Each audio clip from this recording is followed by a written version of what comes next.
सुप्रभातम सुप्रभातम सुप्रभातम। आज की ताजा खबर में आप सभी का बहुत बहुत बहुत स्वागत है।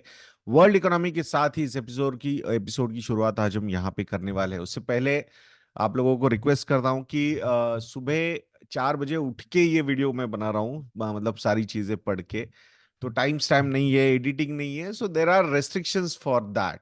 आई am not making video in night और फिर आपको अपलोड, मतलब वो वीडियो एडिटिंग को भेज के अब वीडियो अपलोड नहीं हो रहा है। So please bear with that. And if somebody wants to help me, तो टाइम स्टैम्प्स आप भी कमेंट में लिख सकते हो। If some of you feel that कि we are doing a good job, और थोड़ा सा सपोर्ट अगर आप हम मुझे कर सकते हो, तो I will really appreciate that.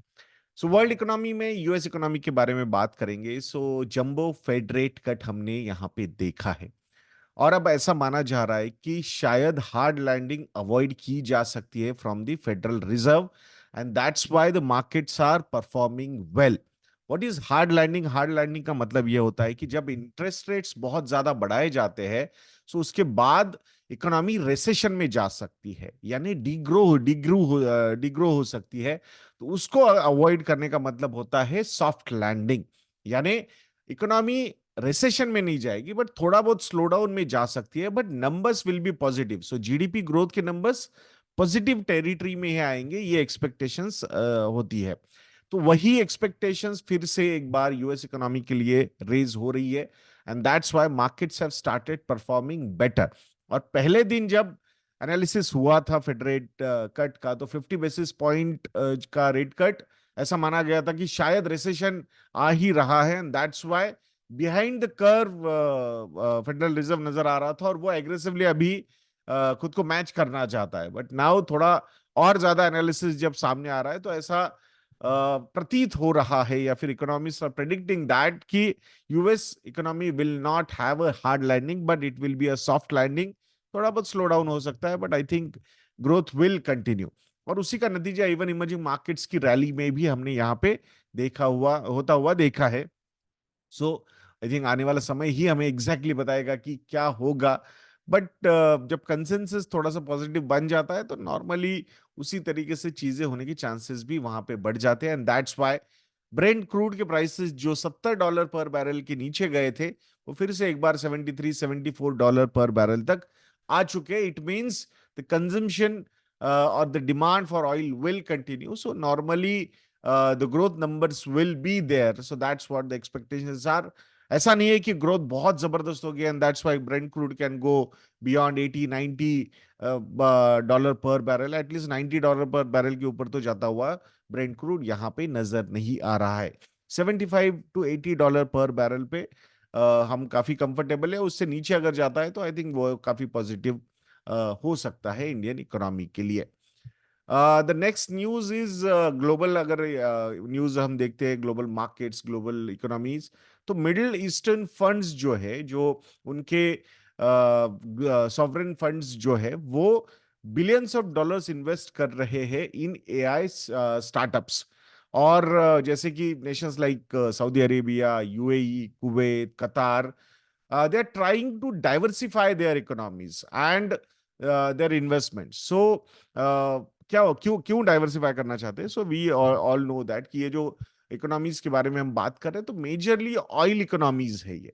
तो इनका dependence on oil export is so high. तो अब वो जो है कि सबको पता है कि आने वाले 20 सालों के बाद शायद ये जो चीज है कि ऑल्टरनेटिव एनर्जी रिसोर्सेज जैसे बढ़ेंगे, या फिर रिन्यूएबल एनर्जी पे जिस तरीके से फोकस किया जा रहा है, सो कार्बन न्यूट्रल भी सबको बनना है, तो उसी एंगल से only dependence on oil cannot be good for long term, and that's why when they have so much of surplus money, so they are trying to invest into different technology, और specifically जो सबसे ज्यादा hot sector है अभी वो है AI का, उसमें ये इन्वेस्टमेंट्स किए जा रहे हैं। और इनके पास जो सॉवरेन वेल्थ फंड्स है, पब्लिक इन्वेस्टमेंट फंड्स है, वो भी काफी बड़े हैं। So I think that is also one of the reason, मतलब ऑलमोस्ट $2.7 ट्रिलियन तक के इनके टोटल फंड्स है। यूएई की अगर हम बात करते हैं, यूएई का जो मुबादला, ये जो फंड है, that is managing around $302 billion. Abu Dhabi investment authority is managing around $1 trillion. Qatar investment authority is managing around $475 billion. Kuwait का जो फंड है वो भी $800 बिलियन से ज्यादा है. सो डेफिनेटली आई थिंक ये when you have so much of liquidity and you can actually invest for long different opportunities, different sectors, तो आई थिंक वहां पे ये सारी चीजें होती हुई हम देख रहे हैं. It's a positive thing also because cash rich companies है ये, सॉरी कैश रिच कंट्रीज है, तो वहां से अगर ये इन्वेस्टमेंट्स आती है तो I think it would be really good from, मतलब एक नए सेक्टर्स डेवलप करने के लिए. यूएई बेस्ड जो एमजीएक्स जो एक कंपनी है ओपन एआई में पैसा रेज कर रही है, so the company has been valued at around $150 billion. तो इसमें भी बड़े बड़े investors are coming into. Large tech giants जो है माइक्रोसॉफ्ट, अमेजॉन, इनके पास बहुत फंड है. So and they know this particular market well. उसी के साथ compete करने की कोशिश ये different sovereign wealth funds are trying to do. So अब देखते हैं. आई थिंक इसका इम्पैक्ट तो मुझे लगता है कि over the longer horizon it will B positive thing. अब इंडियन इकोनॉमी के बारे में बात करते हैं दोस्तों. इंडियन इकोनॉमी में गोल्ड के बारे में बात करेंगे बिकॉज गोल्ड पे जो इंपोर्ट ड्यूटी कम हुई है उसके बाद एक अच्छा खासा सर्ज हमने डिमांड में देखा है. So I think domestic price markets हो या इंटरनेशनल मार्केट्स हो, दोनों जगह पे गोल्ड के प्राइसेस बढ़े हैं.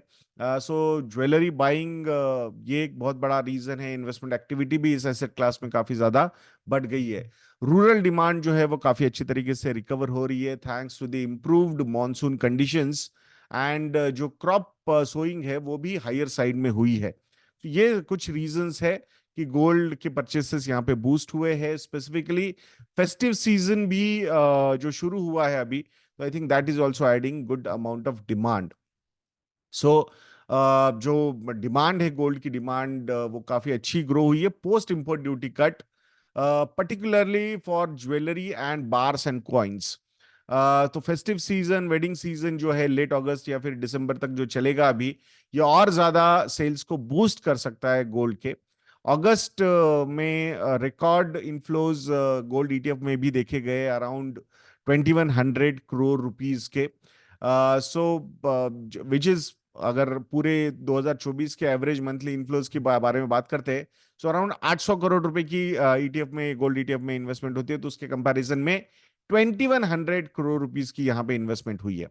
रिजर्व बैंक ऑफ इंडिया ने भी around 10.3 tonne of gold acquire किया है in 6 weeks leading to September 6, और totalling around 50 tonne in the first 8 months of the year. So मतलब आरबीआई की तरफ से भी काफी ज्यादा गोल्ड बाइंग हुई है. जो फॉरेक्स रिजर्व्स है, हमारे फॉरेन रिजर्व्स है, उसमें से 9% रिजर्व जो है वो गोल्ड में है हमारे पास अभी. And the RBI is holding around 853.6 ton of gold.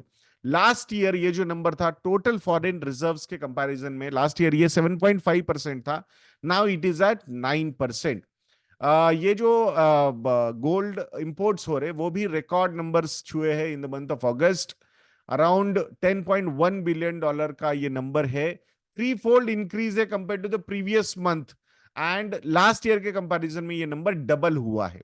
So I think import duty cut होना ये एक बहुत बड़ा बेनिफिट रहा है स्पेसिफिकली डिमांड इन इंडिया के पॉइंट ऑफ व्यू से. सो आई थिंक अब लॉन्ग टर्म में ये पॉजिटिव है, निगेटिव है, ये तो आने वाला समय ही बताएगा. बट आई थिंक एक एसेट बोल के माना जाता है, काफी ज्यादा वैल्यू भी है. सो कहीं ना कहीं बहुत ज्यादा gold imports are also not good. But अगर ऑयल इंपोर्ट्स हमारे कंट्रोल में आ जाते हैं या फिर वो बिल्स हमारे कंट्रोल में अगर आ जाते हैं, तो I think then this should not have too much of impact on our current account deficit. अब कोल के बारे में बात करेंगे. India coal imports rises 41% to 25.23 million tons in the month of July. Last year की अगर last year same month की बात करते हैं, so that number was 17.95 million tons and this time this number is 25.23 million tons. तो 41% की ये rise है. Total coal imports during April to July period जो है वो है 100.48 मिलियन टन्स. लास्ट ईयर के कंपैरिजन में 89.11 मिलियन टन्स थे. तो उसके कंपैरिजन में अराउंड 11-12% से ये ग्रो हुआ है. पूरे मतलब अप्रैल से लेके जुलाई मंथ तक की अगर हम बात करते हैं फाइनेंशियल ईयर की।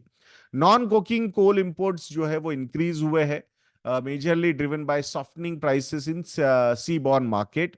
कोकिंग कोल जो है वो वॉल्यूम्स एक्चुअली डिक्रीज हुए due to lower demand from steel mills. So steel mills में कोकिंग कोल यूज होता है, तो वहां पे डिमांड कम हुई है। For April to July period, non-coking coal imports rose to 65.64 million tons from 56.69 million tons in the previous year. Coking coal imports जो है इसी समय में मार्जिनली अप हुए हैं from 20.24 million tons to 20.26 million tons, तो ज्यादा वहां पे नहीं है।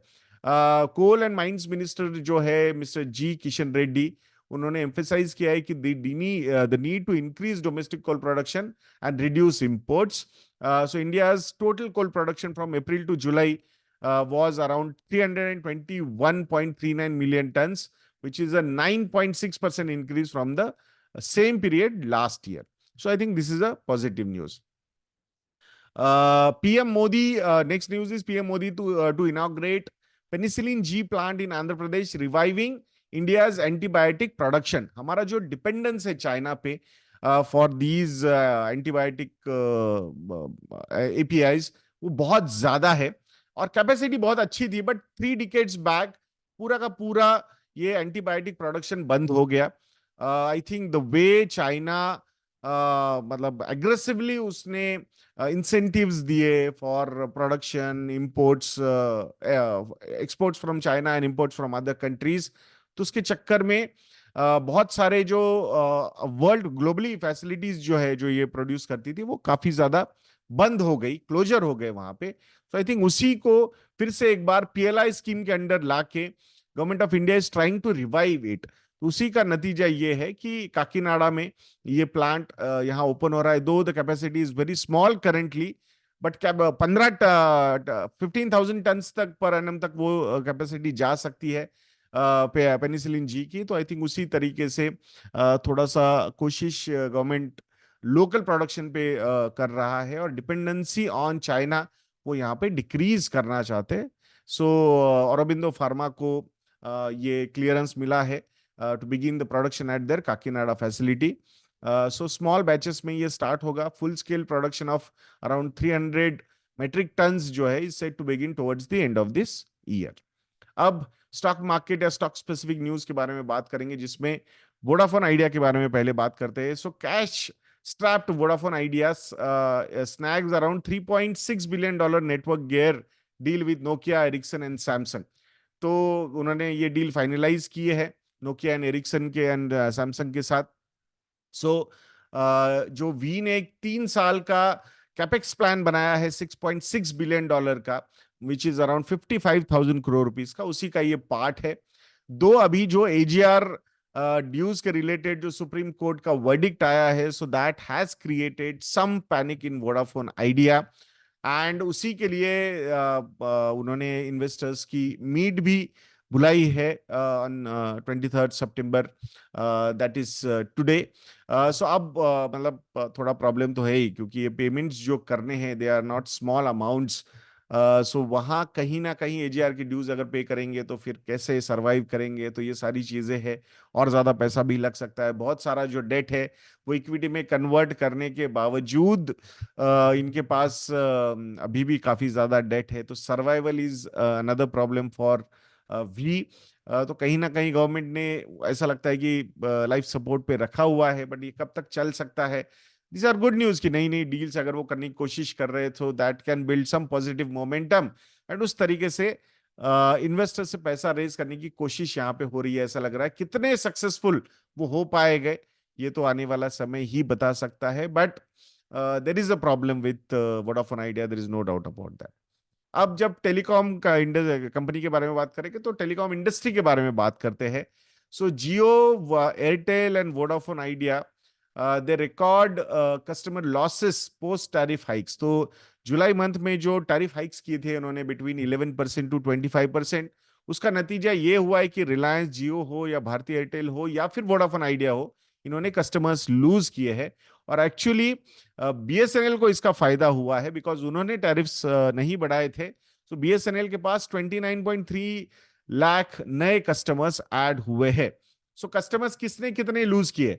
सो जियो ने अराउंड 7.5 लाख कस्टमर्स लूज किए हैं, एयरटेल ने अराउंड 16.9 लाख कस्टमर्स लूज किए हैं, एंड वोडाफोन आइडिया ने अराउंड 14.1 लाख कस्टमर्स लूज किए हैं। सो टोटल कस्टमर बेस की बात करते हैं तो जियो के पास 47.5 करोड़ कस्टमर्स है, एयरटेल के पास 38.73 करोड़ कस्टमर्स है, और वोडाफोन आइडिया के पास 21.58 करोड़ कस्टमर्स है। बीएसएनएल के मोबाइल यूजर का बेस जो है वो अराउंड 8.85 करोड़ का है। मार्केट शेयर में जियो सबसे आगे है 40.68% के साथ। Airtel is at number 2 position with 33.12% market share. Vodafone Idea is at 18.46% and BSNL का मार्केट शेयर है 7.59% का।